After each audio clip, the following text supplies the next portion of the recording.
Why loneliness is an epidemic, and for business coaching, it's actually the silent killer, which is what we're going to talk about in this training. Last night, our team, or a number of us, 30 plus of our coaches, got together on Zoom just to connect. Literally went around the room, talked a little bit about our backgrounds, where we live, or where we have lived, where we live now, that kind of thing, for one purpose and one purpose only, and that's to commune together. We are created with a desire to want to connect. But oftentimes in the professional world, especially in coaching, we're kind of conditioned to be alone, to grind, to work harder. And nobody kind of tells it to you that way, like face to face, but it's this aura of work harder, you know, the grinding face, the hustle. That's the word I was looking for. And so I wanted to share just a few things about that. And the reason why I want to is also just to give you exposure inside of our focus method system with Business Coach Mastery as to why we work so hard on building community, because it matters. Again, we're created that way to want it, but many of us actually do nothing to actually get it, and that's why we've done a really good job, or have worked really hard, said it that way. Everything is a good job is in the eye of the beholder, right? But we worked really hard to build communal opportunities to go face to face, well beyond Zoom. I'll even share with you in a moment what we're doing in the next few days, getting together in person. But number one, you were built for this, all right? But the reality is, as I said before, um, we're kind of just made to believe that we have to grind, figure it out, work through it. Don't show, your weakness, right? Don't, vulnerable is like, showing your cards, if you will, and being vulnerable will show a sign that you don't have it all together, right?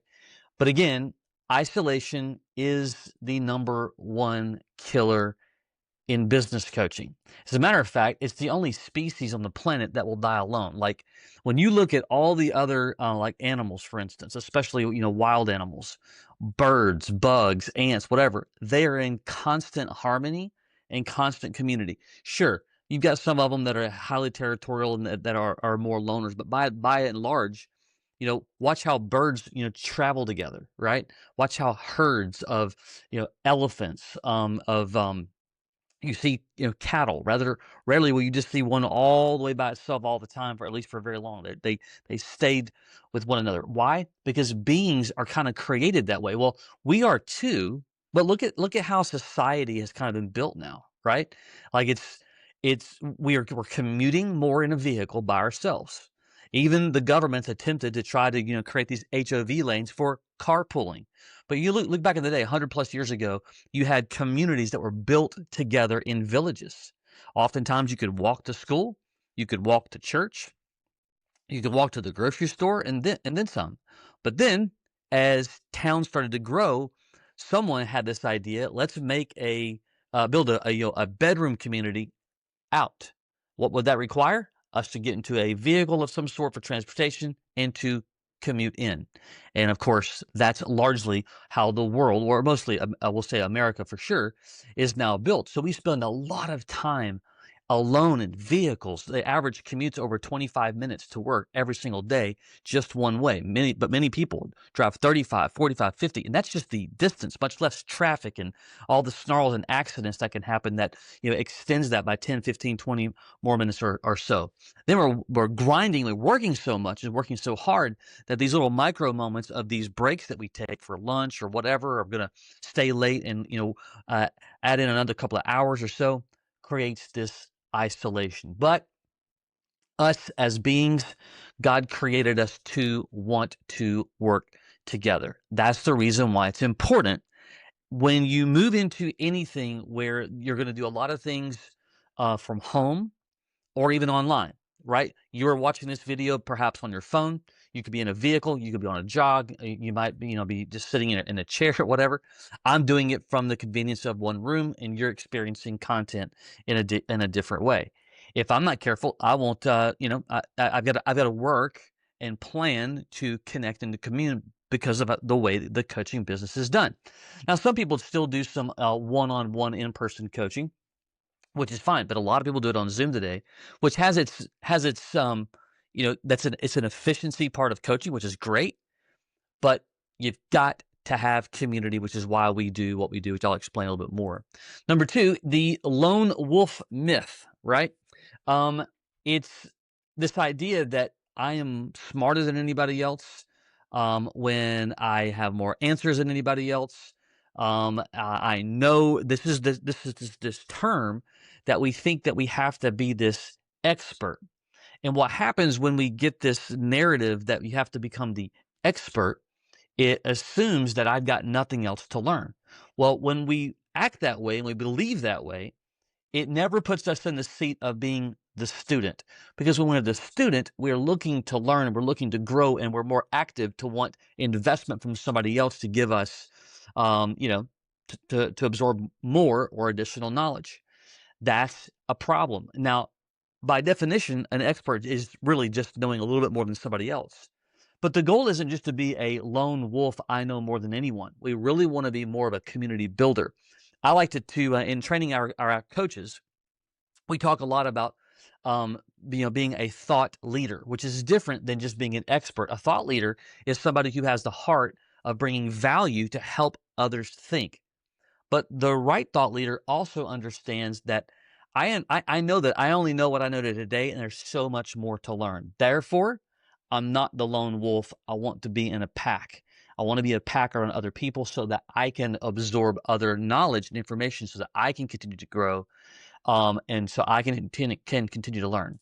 Number three, what isolation costs a coach. Okay, when you go day to day to day, and we trick ourselves believing that this is not happening. I'm on one-on-one Zoom calls. I am on, I'm connecting with people. I'm emailing, but reality-wise, I'm not actually truly building any relationships. And we think, again, because we have clients, we have client calls, we have prospecting calls, that we are building community, and that's just really not the case. We're actually improving isolation. What can happen? Well, this is where depression can set in.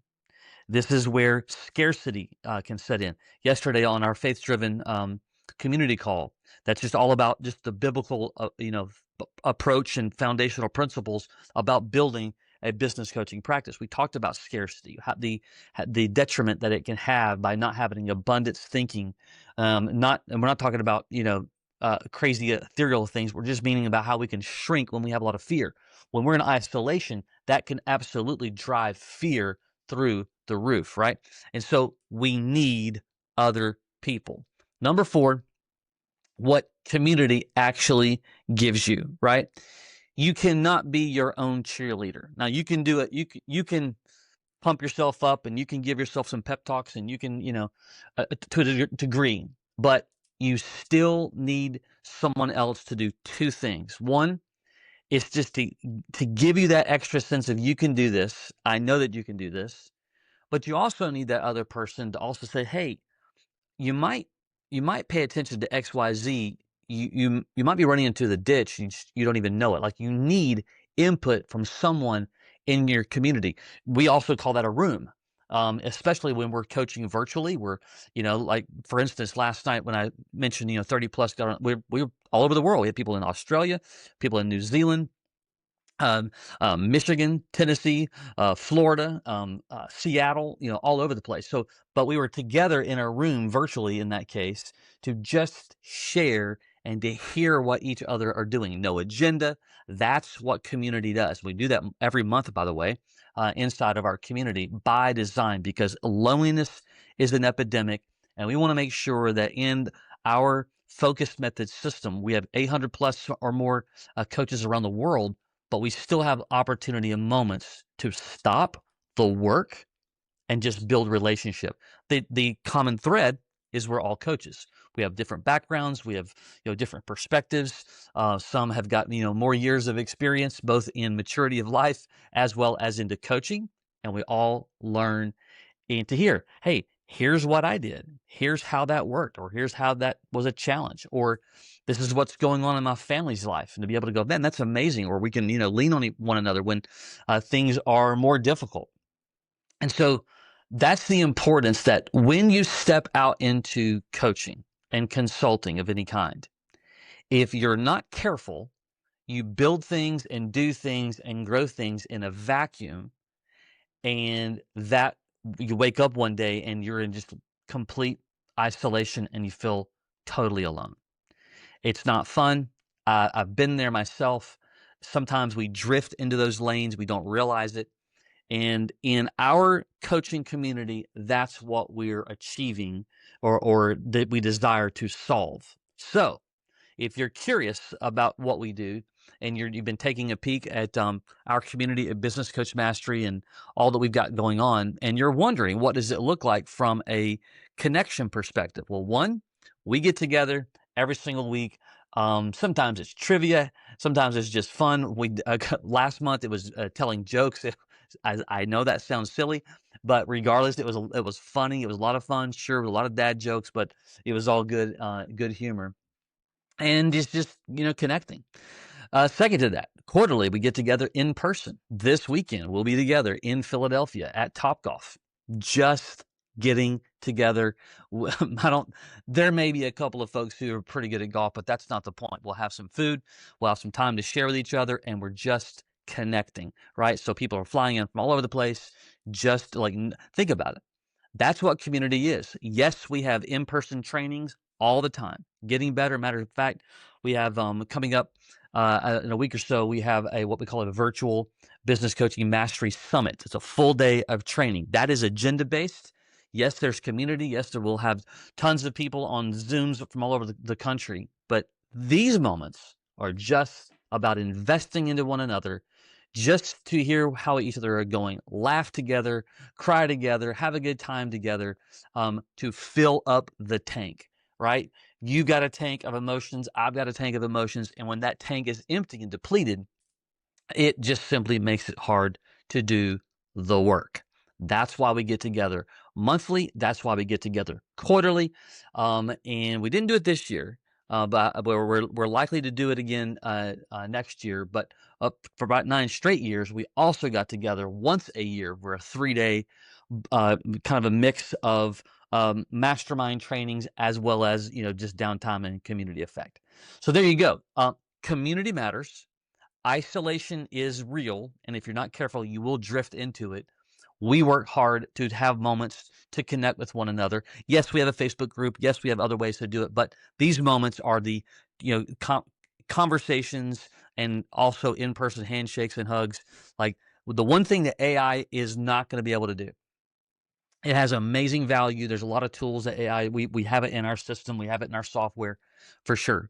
But it's a thing, because I are created to hug a neck and shake a hand. Like that still has such massive value. And even the introverts, maybe you don't like to hug the neck. That's totally cool. But being in proximity with others who are doing something similar in building a business coaching practice, it fills your tank. So regardless if you work by yourself, you work with somebody else, you end up working with us, or maybe you are on our coaching team, community matters, community matters, community matters.